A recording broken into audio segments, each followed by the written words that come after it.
Bismillahirrahmanirrahim. Assalamualaikum warahmatullahi wabarakatuh. Innal hamdalillah wa nasta'inuhu wa nastaghfiruhu wa na'udzu billahi min syururi anfusina wa min sayyiati a'malina.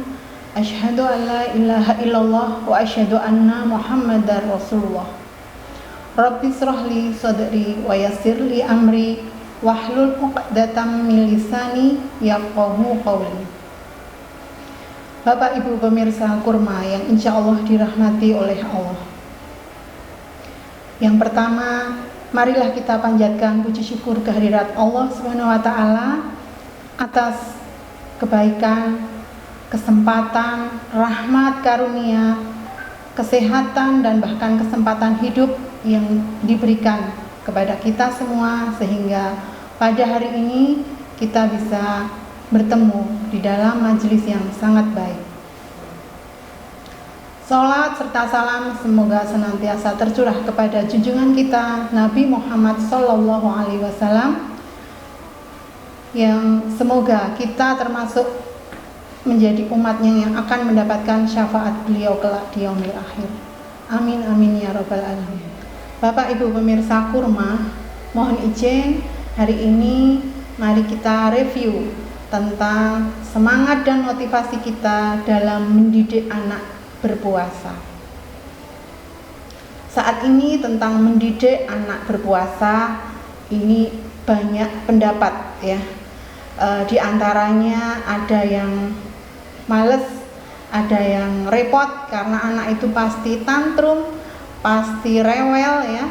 Kemudian sebagian dari kita barangkali juga ada yang berpendapat bahwa kalau sudah besar nanti akan tahu sendiri. Tetapi barangkali juga di antara kita, insya Allah saya husnudzon Bapak Ibu di sini sudah banyak yang sudah melatih anak-anak kita berpuasa sejak dari mereka kecil.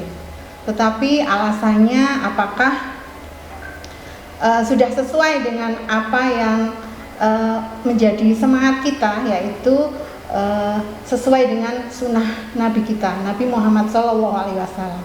Mari kita review sejenak. Kita awali dari ayat yang masyhur tentang perintah berpuasa, yaitu Al-Baqarah ayat 183. A'udzubillahi minasyaitonirrajim. Bismillahirrahmanirrahim. Ya ayyuhalladzina amanu kutiba alaikumusiyam kama kutiba alal ladzina min qablikum la'allakum tattaqun.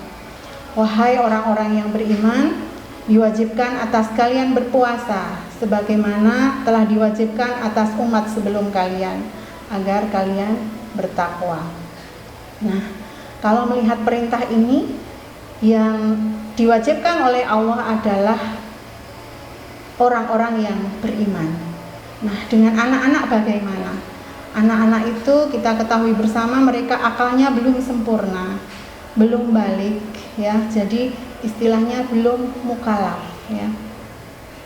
Apakah itu menjadi alasan atau kurang memotivasi kita untuk mengajarkan anak berpuasa?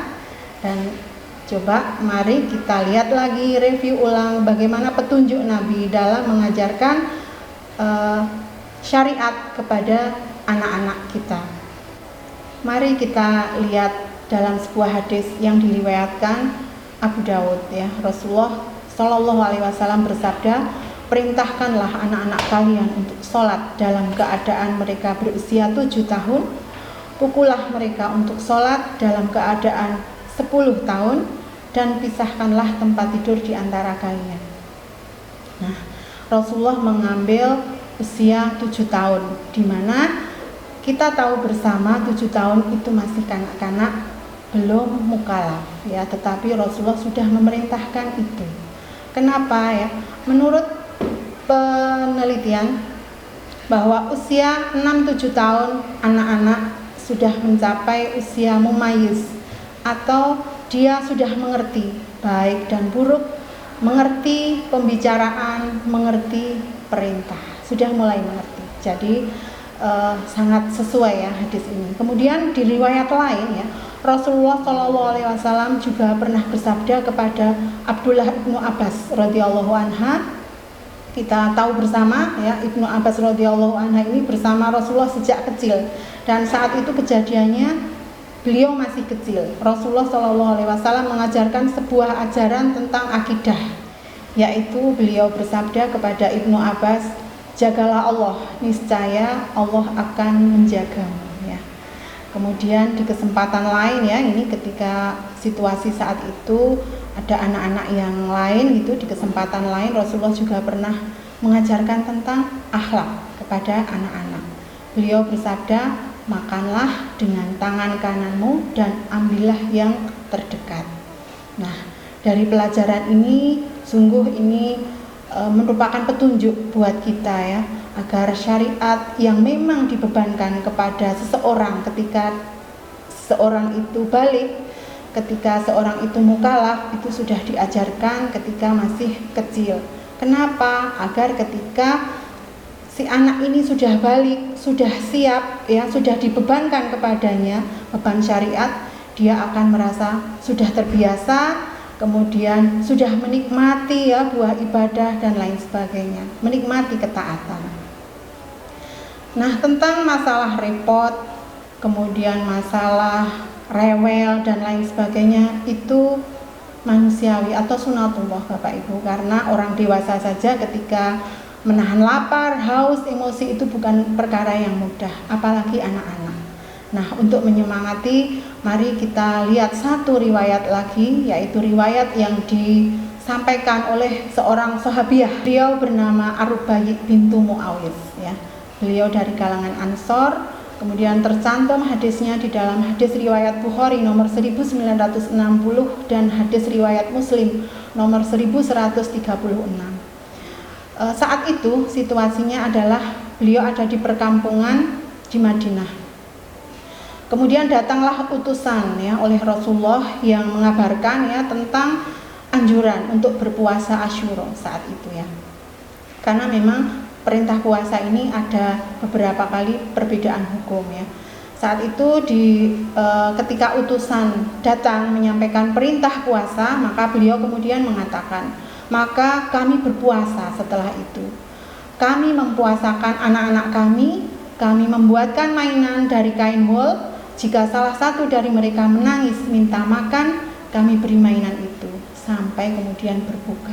Nah, itu ternyata kesulitannya dari dulu juga sulit Bapak Ibu. Jadi insya Allah itu tidak boleh menyurutkan ya semangat kita untuk mengkondisikan anak-anak kita dalam bulan Ramadan ini untuk ikut beribadah, belajar ya, mentaati apa yang diperintahkan Allah dengan puasa tersebut.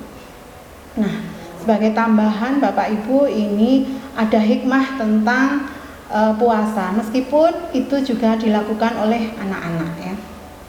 Banyak sekali antara lain ya, anak akan terlatih untuk beribadah kepada Allah, melakukan ketaatan kepada Allah.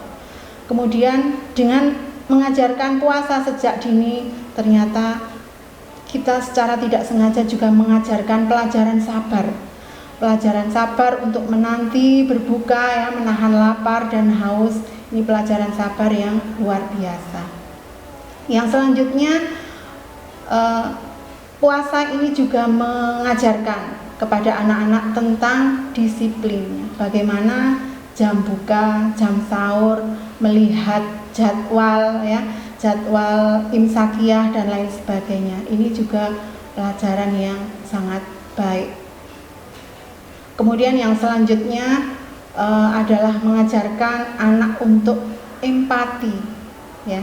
Empati, ternyata lapar itu tidak enak, tidak semua beruntung seperti dia. Ada di sekitar mereka ya orang-orang yang ketika mau makan, mau minum ya, itu menunggu rezeki datang, harus bersabar dan lain sebagainya. Ini juga pelajaran yang tidak didapatkan dengan hanya nasihat saja. Mereka mendapatkan pengalaman secara langsung dari puasa ini, empati. Pelajaran selanjutnya adalah ternyata anak-anak ini akan menjadi mudah bersyukur ya, mensyukuri makanan yang biasanya barangkali berlimpah ruah, datang pergi gitu, dia tidak peduli dari mana ya.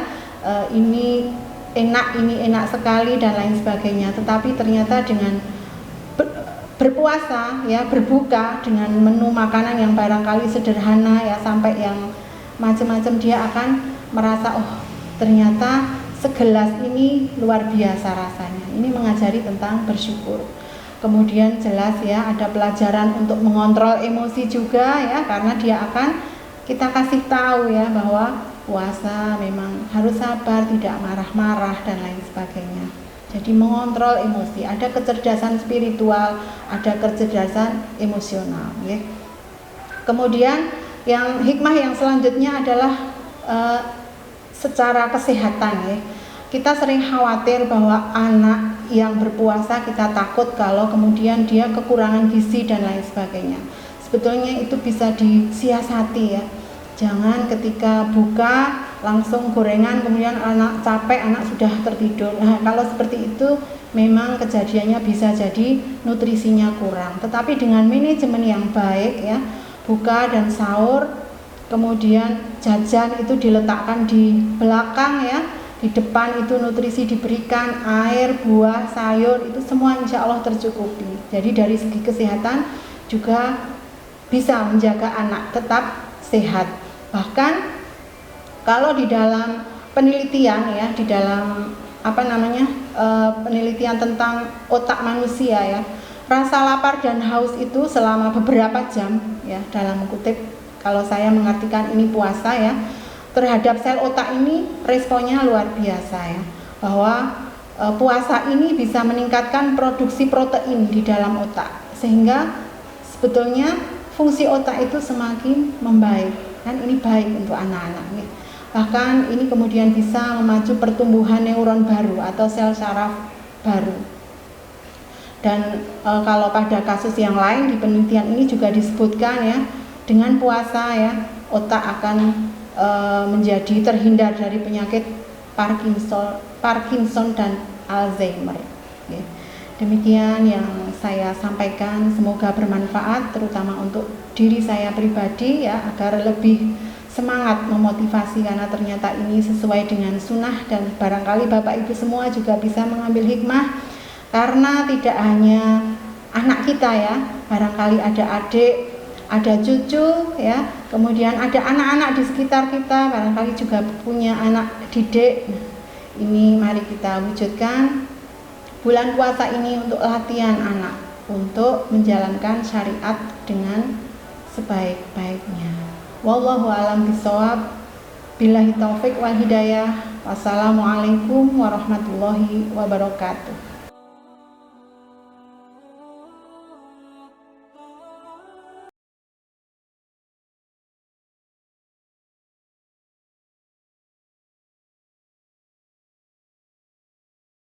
Bismillahirrahmanirrahim.